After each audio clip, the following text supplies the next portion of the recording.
Okay. This is a Song of Ice and Fire news. Please slap a like on this video. Like goal is going to be 420. Also, make sure you're subscribed. That's the most important thing you could ever do if you're a fan of my channel. Subscribe here on YouTube. I've been losing about 400 subscribers since House of the Dragon ended, and that doesn't seem to be ceasing. So if you enjoy my content, do me a favor and subscribe. I do not. Let's jump into the news. All right, so you may have seen my short yesterday. If not, go watch it. It's on my YouTube channel. Just go navigate over to the shorts section. I'm showing you right here on the screen. There was a cover that was released from an official artist who has worked for George before, right? His name is Urtach Altnoise. I've used his art before he worked for Rise of the Dragon for several of my videos here on YouTube. They're amazing. He did this thing where he would do a zombie for every single Game of Thrones character. He turned them into sort of like a White Walker zombie. Really cool. Go check out his art. But when he released the image, the Winds of Winter cover potentially, he said it's fan art. Right? There were a few people in the comments. I think Google Translate failed miserably, but he was saying the whole time, this is fan art. He kind of trolled a little bit in the comments, but he's probably just having, most people agree that he was just having fun, right? George R.R. Martin, the author of this entire series, has mentioned before that when he is ready to release Winds of Winter, when he's finally finished, he's not going to play any games. He's going to announce it on something called Not a Blog.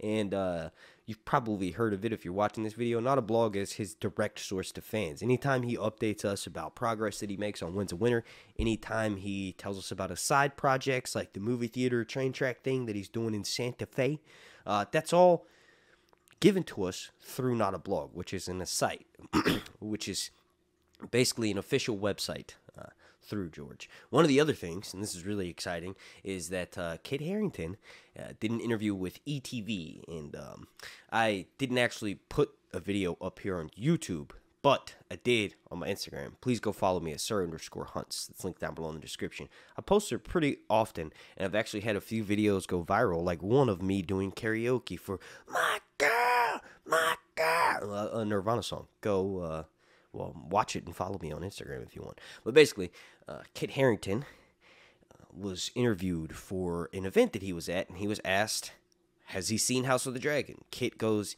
I've seen it. I'm working my way through it slowly. He's seen the first couple of episodes. He said it's amazing. They did an amazing job.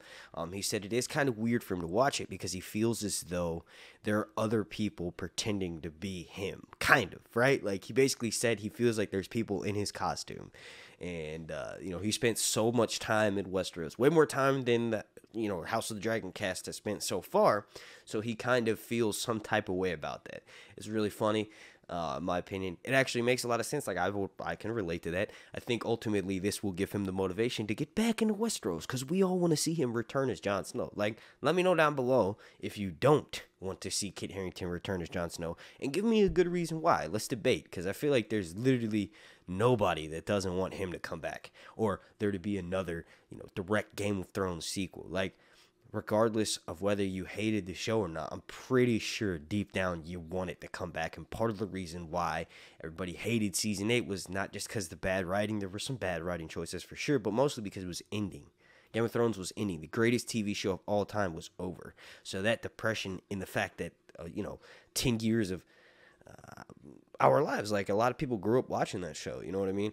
That chapter is ending. That depression manifested itself in anger, which is one of the 7 stages of depression, I think. And a lot of people got mad. A lot of people said shit on social media, saying shit like, "I'll never watch it again. I'm not even gonna watch House of the Dragon when it comes out." And guess what? They watched House of the Dragon and they said it was good.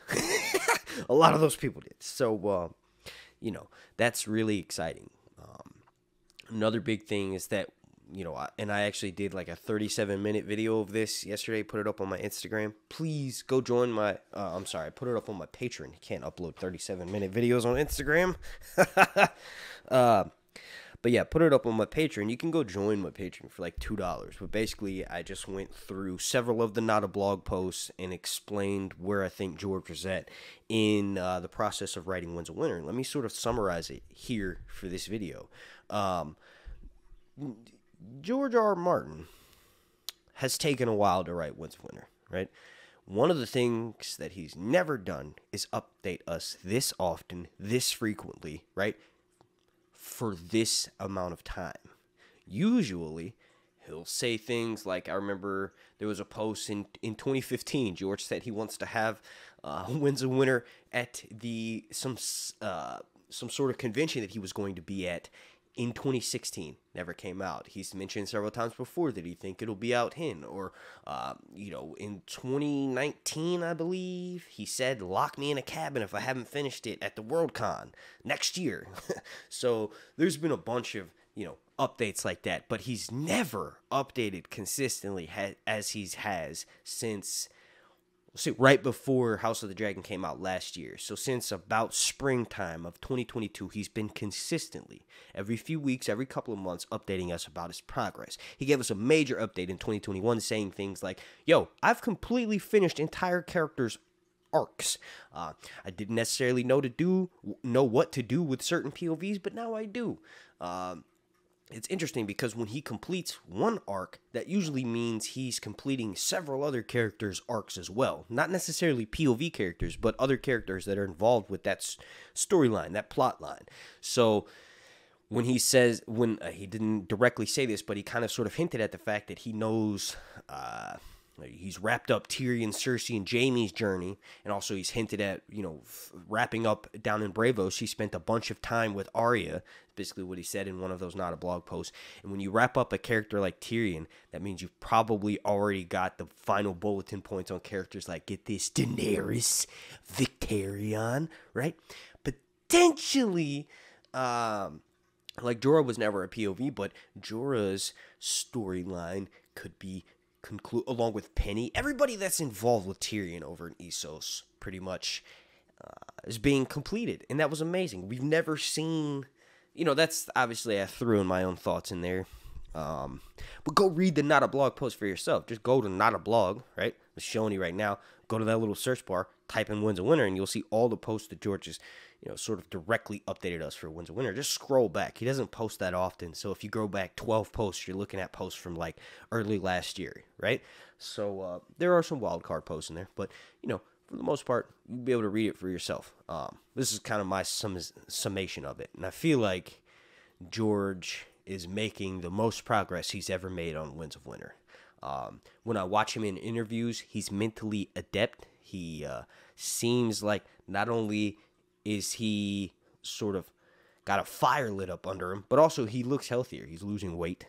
All of that sort of ties into the fact that I feel like House of the Dragon's success sort of re-spurred him. Like there's some crazy rhetoric online, and if he got exposed to just 10% of that, he probably genuinely thought that people wouldn't read his book, Winds of Winter, when it comes out, because Game of Thrones was so bad. So I think that might have had something to do with it. Maybe he sort of delayed progress on it. Obviously, the way the show went, leaving out certain character arcs, completely, dismantled progress that he was making. He had to sort of, I feel like he did a massive rewrite, just starting a few years ago. And all that aside, Winds of Winter's coming. I feel like we're going to have a release date. Or at least George saying something like, yo, I've pretty much completed it. I've just got to finish editing it by the end of this year.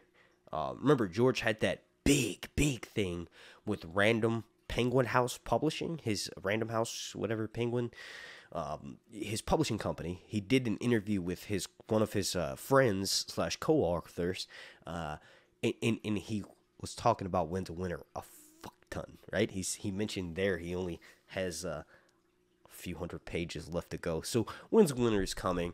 The Jon Snow show is coming. House of the Dragon season 2 is going to be amazing.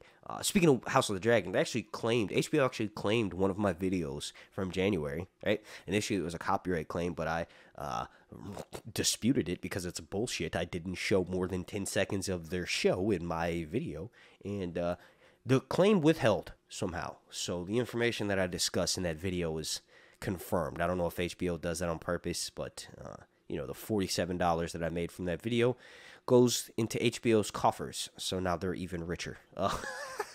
Please subscribe. Please slap a like on this video. Help me sort of combat that. Also, HBO, if you're watching this, hire me. I will do an official companion podcast. And I don't mean like a podcast where I sort of just shoot the shit. I mean like an in-depth, I'm explaining everything that's happening in the books compared to what the kind of like what I've been doing here on YouTube. If you're watching this, HBO, please hire me. I'll work for free for a year, and then you'll have to pay me. I'm just kidding. But I'm actually dead serious. Please, I want to work on the show.